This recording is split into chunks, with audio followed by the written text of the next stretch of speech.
If you are new to our channel, we are Anna and Kelvin and we are doing a 1 year round the world trip. The first couple of legs of our journey has actually finished. We went through Central and South America, then we went to Africa, and now we are in the Middle East. When we are finished in the Middle East, we will be flying from Jordan to Thailand, staying quite a while in Thailand, and then travelling to several other different countries in Asia. Please like and subscribe, and don't forget to check out our previous videos from Latin America, Africa and now the Middle East. Good morning and welcome to today's video. As you can see, we are traveling in the car, and that is because Hamu and her husband Nir are taking us on a day trip to see the Dead Sea. We will also be visiting some other places of interest that other tourists seldom get to see. Their youngest son Lev is with us today, but their oldest son Nadav had other commitments. But we are so excited for this day, so let's go! Today Hamu and her husband Nir are taking us to the Dead Sea. So we are driving there at the moment, and we just stopped here because at the moment we are at sea level right now. So they have some signs here showing that. So yeah, we just stopped up to take a photo of that. And I'll also show you the beautiful desert around here, which is just gorgeous.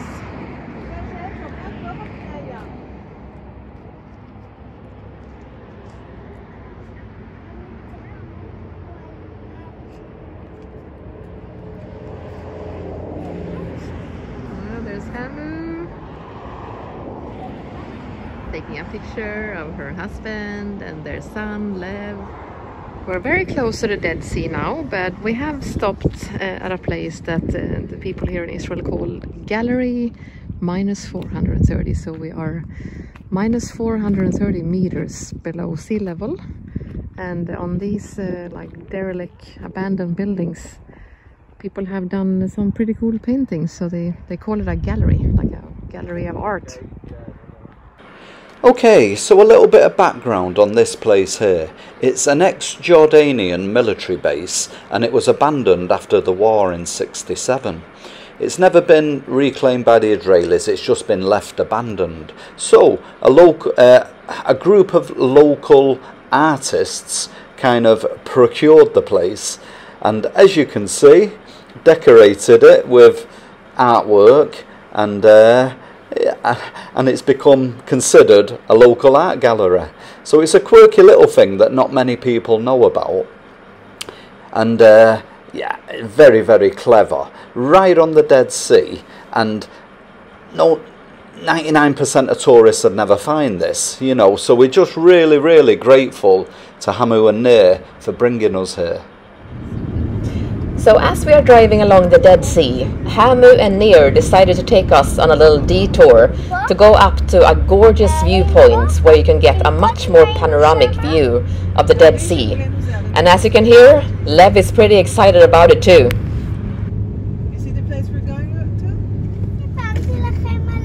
Oh yeah, I see it there, yeah, with all the parasols. We have come up to this gorgeous viewpoint here just over the Dead Sea. And we just stopped here now. We're gonna take a little walk, and we just stopped in this nice coffee shop here for a little pit stop, some ice cream and coffee. So it's a super quaint, cool place here actually. Like, seems to have, they have cabins you can rent. Obviously they have workshops here for children, and yeah, so it's a lot of people here. And now we're gonna go exploring toward the Dead Sea. It's gorgeous here. Hamu and Nir also told me and Kelvin that the mountains here on the other side of the Dead Sea is actually Jordan. So that's how close they are, the border. Like, so the border at this part of Israel then is going somewhere here right in the middle of the Dead Sea between Jordan and Israel. Yeah, look how gorgeous this view is. Wow. Yeah, middle of November. Middle of November. It's not a cloud in the sky. 26, 27 degrees today. It's perfect, not too hot. Exactly. And there's a little, it's a big campsite. The little, yeah. The cafe bit up there, the Barcon cafe bit is you get your lunch and show them the little cabins. Yeah. You can hire a cabin. Yeah. Which isn't cheap. Apparently, when we had a quick glance, you're looking at around $300. So, Oi! yeah, I know. Alright, yeah, so $300 per night for one of these cabins here. Yeah, you have the best view you can think of. Especially on a day like today. We're on the campsite. We just walked a couple of meters over and we've seen a few visitors. I'll zoom in a bit so you can see more clearly. Oh, yep. The resident grass cutters, I can imagine. The lawn attendants keeping the grass nice and short. See if they're tame enough so that Kelvin can feed them out of his hand. I don't know, they seem a little shy still. Don't know. They seem a little bit. Maybe we should have something, you know, like with like, yeah, like something like that. Hey, Kelvin, try now. They're there. Oh, the cat. Look at the cat. Ah. I'm having a standoff with a cat. So, we think of 2 options, okay? Several options. Like there are many sites. 3 options. Yeah. Yeah, let them picture first. 4, maybe 4 options. Okay, I'll tell you what's on one. You don't have the attention. We've just come to a kibbutz, and this kibbutz is sort of part of a botanical garden, and apparently it's the only botanical garden in the world where people are actually living in it. So we're going to go for a walk round. We're just parking the car. It's right on the edge of the cliff overlooking the Dead Sea. We are visiting a kibbutz in Ein Gedi, a part of Israel here. And this kibbutz is also a botanical garden. So they've just taken a lot of plants and trees from different places of the world to see what was able to grow here. And then after that it just merged into become a botanical garden because they had so many diversity in plants and trees. And here I can only imagine that these are the people who are living in the kibbutz, sitting and having some lunch at the moment. Yeah. We have a climber here going up on the what we think is the baobab tree.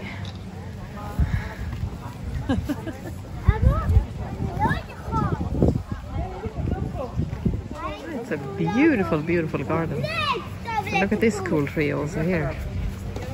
That is a cool tree. This is a hotel room, and right outside on your deck you've got a baobab tree. So I'd say that's probably a cool room to stay in if you're ever in Ein Gedi in Israel. So for those people who aren't familiar with the term kibbutz, it's a term that's synonymous with Israel because basically farms started evolving in the early 1900s as kind of communities where people came and lived, shared the work, and they just lived on what they produced basically. And then all 70s and 80s it became very popular for, well, basically tourists, mostly Europeans and North Americans, to come over, volunteer on them, work on them, you know, for no real money, just kind of to get your food and board kind of thing. But in the last 20 years or so, it's evolved beyond that. They don't have the volunteer program anymore, and most of them have become self-contained businesses. This one here has evolved into a hotel, so as you can see it's got great views, swimming pools, your rooms are at the foot of the mountains. I mean, the Dead Sea is the lowest point on Earth.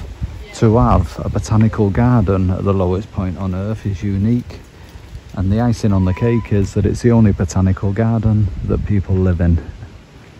Yep, if you're ever in Israel you have to put this on your list to do. We've just stopped at a viewpoint. Just look at this view. I'm walking to the edge. There's a lot of rooms going down here, and we can just...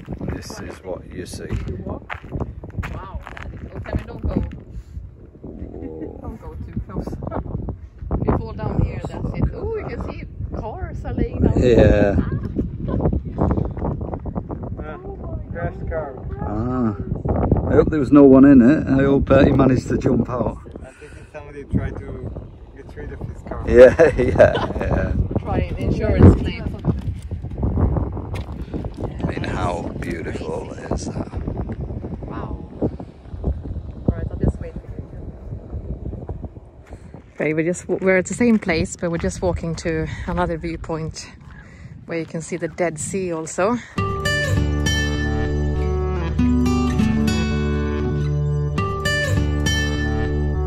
Here we are. It's just as amazing as I thought it was going to be. So another crash car. Yeah. Obviously, it took the corner a little Exactly. bit too fast. We saw another Zoom in so you can see him better. crash car here. So then he probably came in this curve here and then just came too fast and slid down. Oh. Really hoping that no one got hurt. Jump out in time.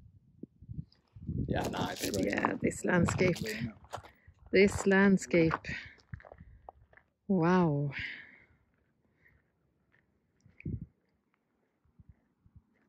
Oh, okay. All right.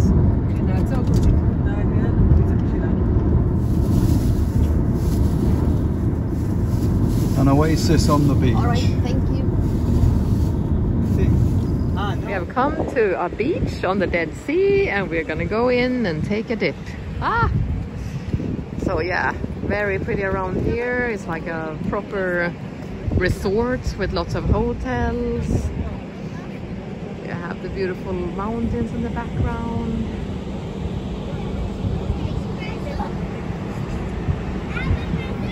Lots of tour groups here also. They even had a shopping mall and a McDonald's over by the Dead Sea. And we're getting closer to the beach here, and I just see a man here who is completely covered in they have some sort of mud here that you can put on your body. It's supposed to be really, actually there's two other people here also. It's supposed to be really healthy and good for your skin. Looks too funny though. Finn is the first brave one to go in. So I'll do a film of him when he's gonna soon start floating. So, for those people who don't know, the Dead Sea is generally considered the lowest point on Earth. And because of this, it's so many hundreds, well, 1,400 feet below sea level. That means it's classed as an ultra-saline lake, which means it's 10 times more salty than the ocean.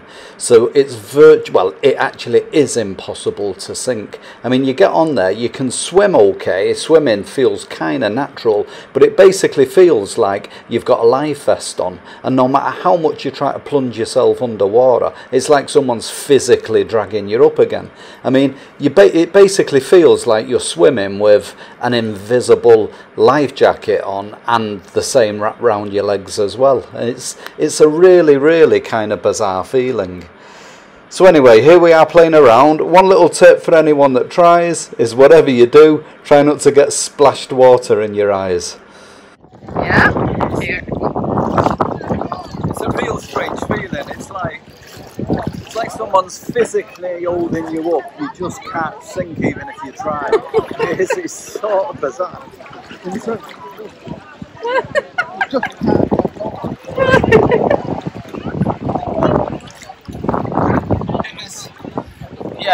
It's a weird feeling. It's like someone's physically holding you up. You just cannot sink.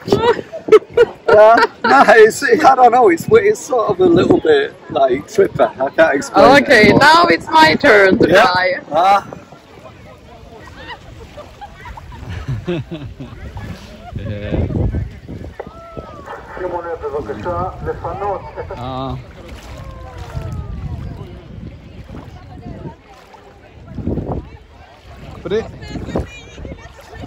Hey Anna, it's like someone's holding you up. You kind of just feel like someone's holding you. Lay down and breathe. Yeah, I know it is. It's like you're like with a life jacket on and it pumps you up again.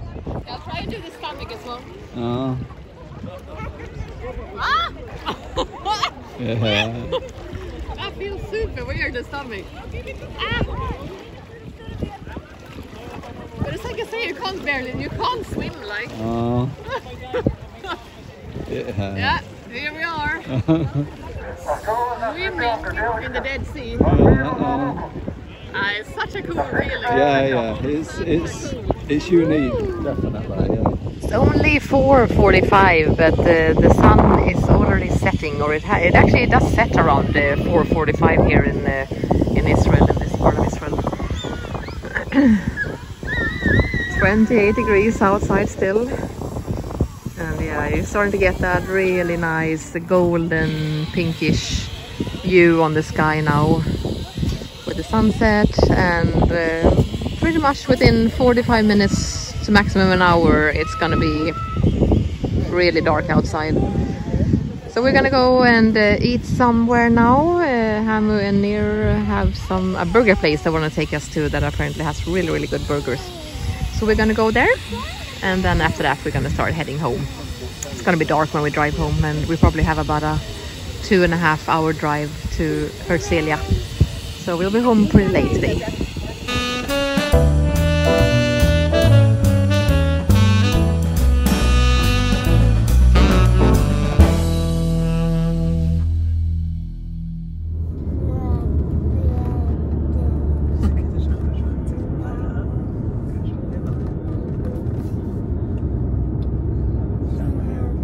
Cool actually to see just the silhouette.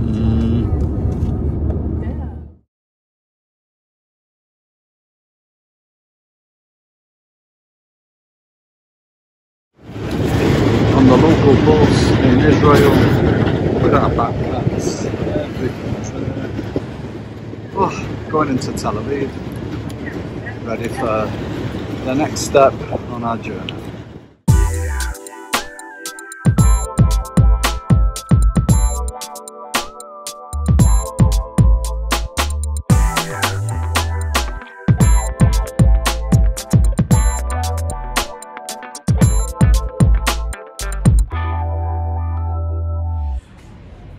I unbelievably inform you, I'm still in a state of shock.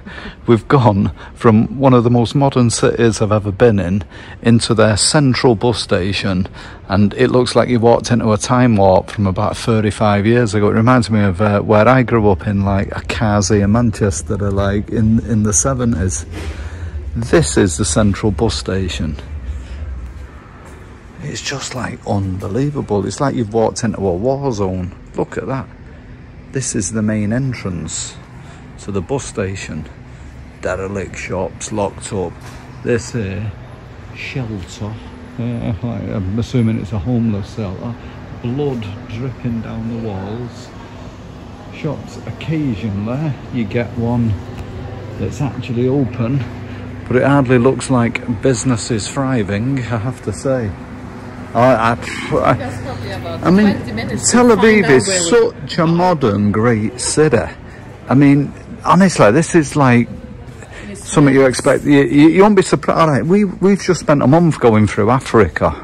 We've never seen anything as bad as this. I'm actually sure at loss for words.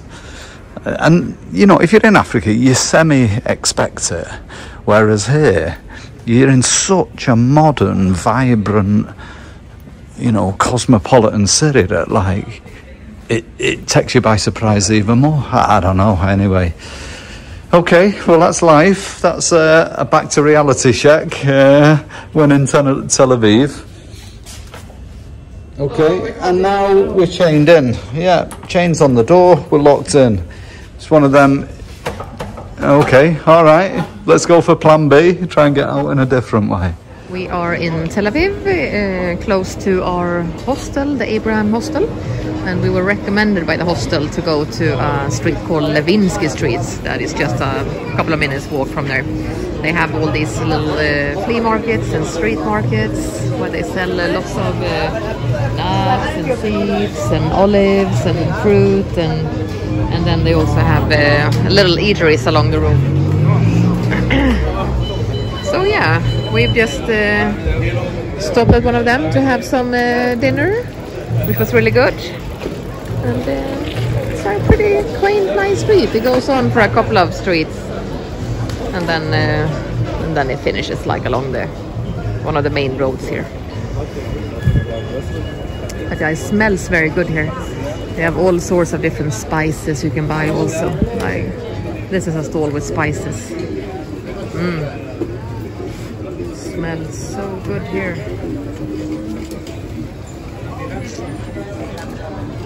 And here you have lots of dates, dried fruits, nuts and seeds. Oh yeah, it actually looks really, really nice. It looks really nice.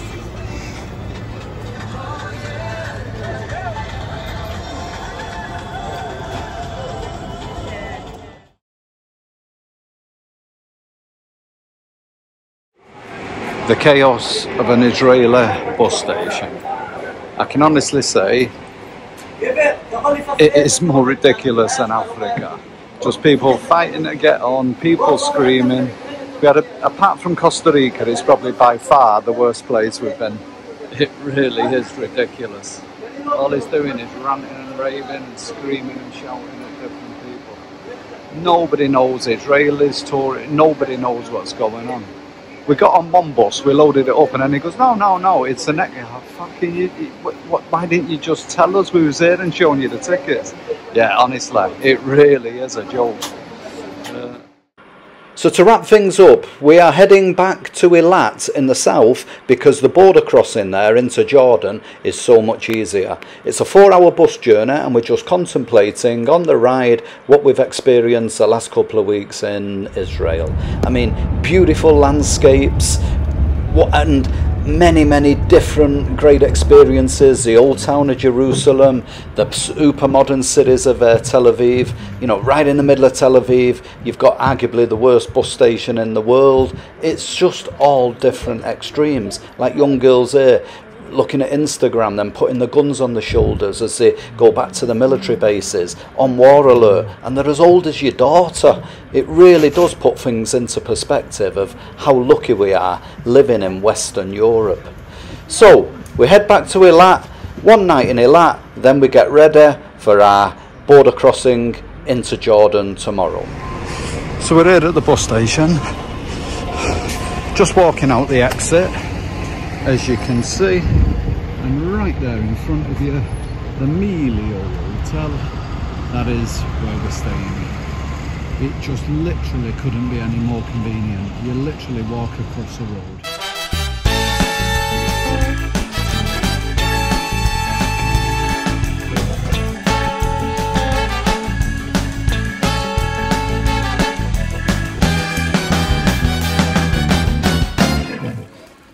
Oh.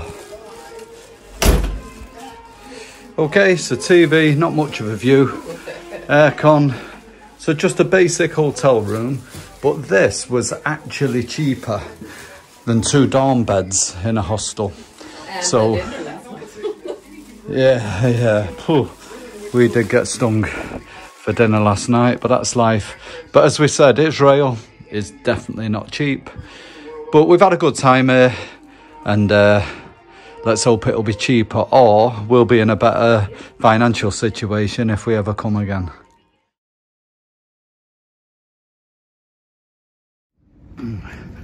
This was what I was hoping to find, an outdoor exercise area. Yep, here we go.